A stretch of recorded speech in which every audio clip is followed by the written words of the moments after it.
Okay, so hello students, welcome back to our channel. So in this video, we'll solve one problem of classical mechanics.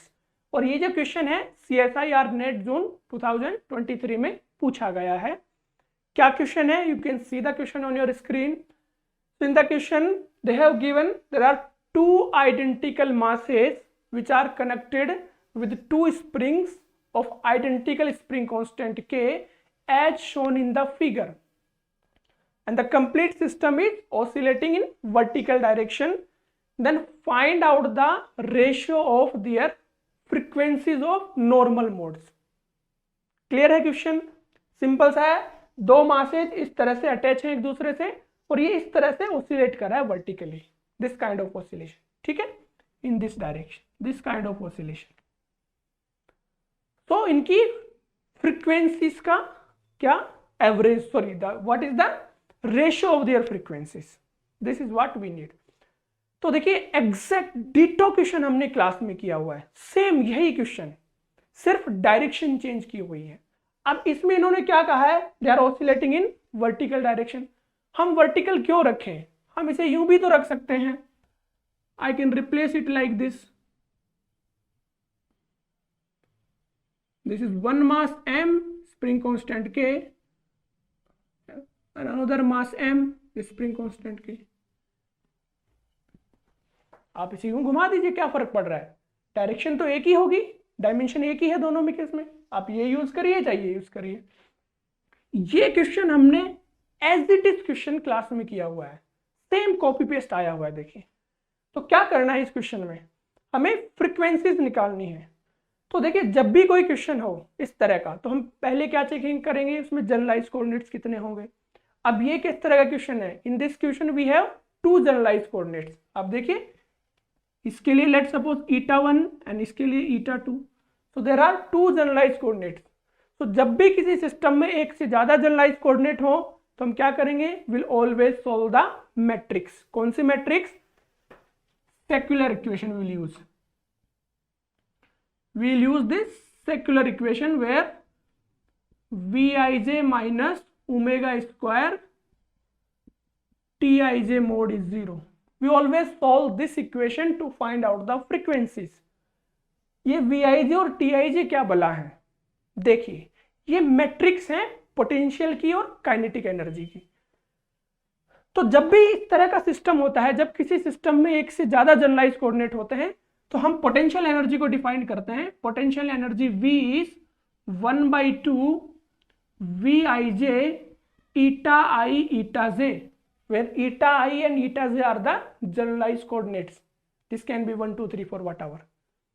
And this Vi is the, now I can say from this equation I can define that Vij is the coefficient of 1/2 eta I eta j. ध्यान रखना, इसको मैं use करूंगा. ये मैं आपको short method बता रहा हूं, डिटेल में करोगे तो बहुत कॉम्प्लिकेटेड होगा. Similarly I can define that kinetic energy T and this is 1/2 Tij eta I dot eta j dot. ठीक है, तो यहां मैं कह सकता हूं what is this Tij. Tij is the coefficient of 1/2 eta I dot eta j dot. ये कुछ अलग चीजें नहीं कर रहे हैं आप, सिंपल वही कर रहे हैं. जैसे आपको काइनेटिक एनर्जी क्या होती है? 1/2 m x dot square, 1/2 m x dot x dot. Instead of x dot we have eta I dot ez dot. और इस मास की जगह अब क्या होगा? क्योंकि हमारे पास में एक से ज्यादा मासेज हैं तो इस मास की जगह हम क्या करेंगे? मास की मैट्रिक्स यूज करेंगे. बस इतना ही चेंज करना है. Now we can easily calculate. अब देखिए मास तो आप इजीली निकाल सकते हैं. What is kinetic energy of this system? There are two masses on both are independent. So I can say 1/2 m eta 1 dot square plus 1/2 m eta 2 dot square. ठीक है, ये इसकी काइनेटिक एनर्जी हो गई. अब मैं इसे इस तरह से लिख सकता हूं, या फिर इसको इसी तरह से छोड़ दूं, 1/2 m eta1 dot plus 1/2 m eta2 dot. Now I can easily write down the matrix. Because we have only two masses or two generalized coordinates, so matrix will be 2 cross 2. So what is this matrix? T. T11, T12, T21, T22. T11 coefficient of 1/2 eta1 dot. This is T11 coefficient of 1/2 eta1 dot 1/2 eta1 dot. So this is nothing but simply m. T12 कितना होगा? T12 coefficient of 1/2 eta1 eta2 dot. यहाँ कोई coefficient है इसका? नहीं है, 0. Similarly this is 0 and this is m. So this is our Tij matrix. Now similarly you can calculate the potential matrix. तो उसके लिए पोटेंशियल एनर्जी चाहिए आपको इस सिस्टम की. कितनी पोटेंशियल एनर्जी होगी? सिंपल है, पोटेंशियल एनर्जी V. देखिए यहाँ दो चीजें हैं, स्प्रिंग भी है और मासेस भी है. मासेस की पोटेंशियल एनर्जी 0 होगी because this is our reference level. तो जो ग्रेविटेशनल पोटेंशियल एनर्जी होगी वो तो 0 ही होगी. ठीक है, उसमें भी आप उसको रेफरेंस लेवल इस तरह से लगा सकते हैं. तो आप डायरेक्ट लिख सकते हैं. So this will become potential energy of this spring and this spring. कितनी होती है potential energy of spring? 1/2 k change in the length. तो यहाँ चेंज इन द लेंथ कितना होगा? This difference. So this is first coefficient is 1/2 k eta1 square and then 1/2 k. This is for this spring eta2 minus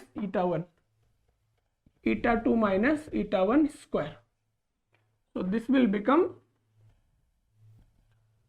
1/2 k and this is eta1 square plus 1/2 k eta1 square. या मैं इसे इस तरह से लिख दूं, थोड़ा simplify हो जाएगा. I can take this 1/2 k outside because 1/2 हमेशा होना चाहिए यहाँ पे. एंड दिस इज डायरेक्ट ही लिख दो 2 times of eta1 square plus eta2 square minus eta1 eta2 minus eta2 eta1. Now we can write down the matrix Vij. V11, V12, V21, V22. कितना होगा? V11 coefficient of 1/2 eta1 coefficient of 1/2 eta1 2 into k 2k. 12 coefficient of 1/2 eta1 eta2. So 1/2 eta1 minus k, then eta2 eta1 minus k and coefficient of 1/2 2. This is k. These are our matrices. ये matrix हो गया, ये matrix हो गया. Now we can put in this equation. It's simple. Now we can do this one. Now let's put in this equation Vij minus omega square Tij. So this is, देखिए मैं direct ही लिख देता हूं दोनों equations को मिला के. सो this will become 2k minus second equation m, right? Sorry, omega square m. 2k minus omega square m, then minus k and k minus omega square m is 0. Just this thing. ठीक है? Now we can easily solve this one. Solve करिए. So this is 2k minus omega square m into k minus omega square m, then minus k square is 0.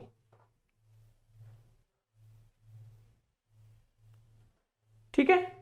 Now this will become 2 into this, so this is 2k² minus 2km omega square, and this is also with this one, so this is 3km plus m square omega to the power 4 minus k square is 0. So I can rewrite this one m square omega to the power 4 3km omega square plus k square is 0. Now this equation I can solve. Simple equation है, आप easily solve कर सकते हैं। ax square minus 2ax plus b square, ठीक है, आप इसे easily solve कर सकते हैं। तो कितना होगा इसका solution? This will give you omega square is equal to minus 3km, so this minus and minus will give you plus 3km plus minus under root and then b square, so this is square of this one 9k square m square minus 4ac, so 4 into m square k square divided by 2 into a, so a is nothing but m square, ठीक है, ये आपकी equation होगी। Now I can rewrite this, so this omega square will become m, I can take common, so this is 3k plus minus 9 minus 4 5, so this is under root 5 k divided by 2m. So in this equation what can I do? I can take this k by 2m you can take common, and this is 3 plus minus under root 5. This is omega square. Now we can easily solve.